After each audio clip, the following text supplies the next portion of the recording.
So I just realized this film is about a much larger thing than what we're used to, or what's been outlined so far, at least from what I gather. It's the failed comedian, the failed stand-up comic. The director of this movie, of course, he was talking about failed comedy, and that's the essence of our culture right now, is failed comedy. Comedy's failed our entire culture.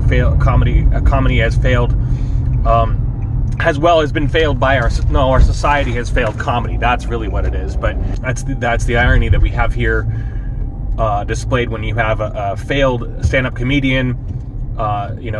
It's failure to make people laugh, and that's the essence of this whole thing. Is it, at least nobody's laughing, and so therefore there's the outrage culture of people not accepting his comedy or not thinking it's funny.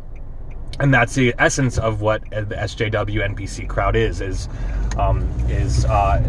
not accepting things as funny, and not accepting these things as anything as humor, regardless of who you're making fun of or what you're doing or whatever's going on.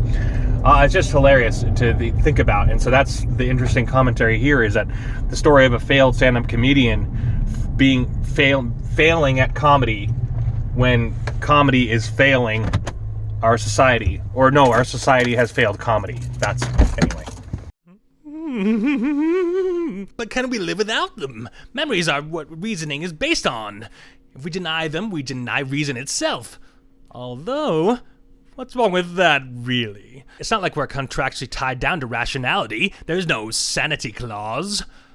So when you find yourself locked onto an unpleasant train of thought, headed for places in your past where the screaming is unavoidable, remember this: there's always madness.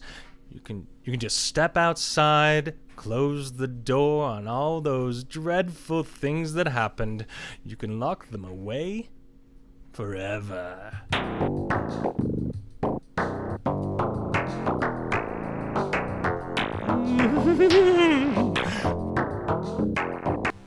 Arriving home, we see that 3 new bottles of medication that he's acquired from this most recent visit. The news talks about the large rats, now calling them super rats, and of course later on they make jokes about the super cats. The rats thing, that's once again, that's the second time they've poked fun at it, and that is something that is a problem in Los Angeles right now. So hey, any of my friends out there in LA, my heart goes out to you, and I urge the city of Los Angeles, and I urge the mayor of city of Los Angeles, and I urge the government of California to do something about that. That is beyond, this is beyond third world. This part was very interesting, and when we fall into the dreamscape with Arthur into the Murray Franklin show studio audience, Murray, who is played by Robert De Niro, tosses the super rats problem aside with a joke, unwilling to accept the truth about the consequences of their actions, only wanting to poke fun and be in power, never discovering a real solution to anything. This film did dabble in a lot of propaganda on both sides. I think it seemed that way. It seemed that it was very kind of drinking of both pills. Which do you take, the red or the blue? Arthur's passion for show business is highlighted here. His desire and love for this is unmatched, and something to be desired and sought after. I couldn't help but be reminded of my own passions to be an entertainer as I saw his childlike expressions light up the screen. He makes you believe it, understand it, and know that he wouldn't want to be anywhere else. Arthur seems to bond with his enemies, or at least people who pose as a threat or may be standing in his way. In this scene, he bonds with Murray about taking care of their mothers. He fantasizes about Murray being with his father, or at least the possibilities of Murray wishing that he had a son like him. So the missing father aspect was interesting that they bonded on that, because that's definitely something that one side of the aisle is unwilling to tackle. But so many political underhanded jabs in this movie. Joaquin really dives into his roles, making so many actors seem like their craft is absolute child's play. He lost a ton of weight to become this person, and of course, in-depth character study. And Glenn Fleshler, who plays Randall, enters with another day at Chuckletown. He gives the revolver to Arthur, explaining to him how important protection is.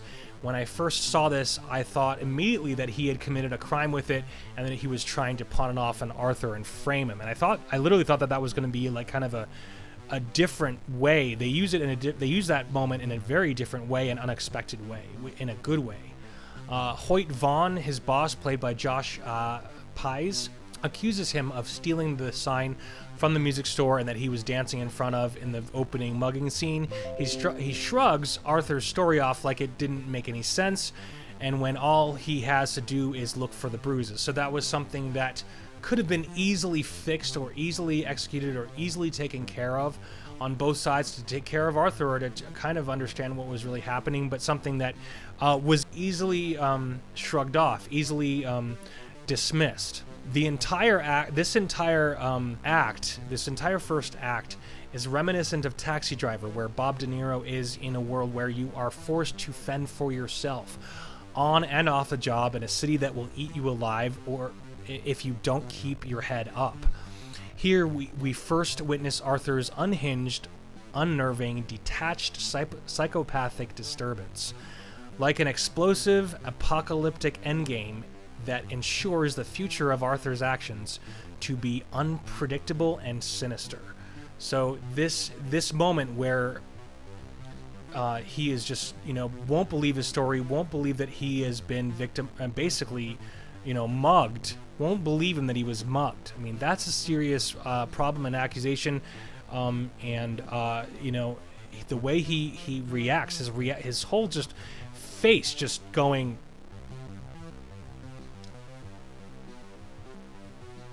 it was so bizarre. I cannot tell you how much impact this moment made to me when I first saw this. Joaquin is absolutely astounding, groundbreaking, and I hope he wins an Academy Award for this. The very next scene, he is kicking garbage, not unlike his own beatdown. Not unlike his own beatdown that they had him down on the ground and kicking him on the floor.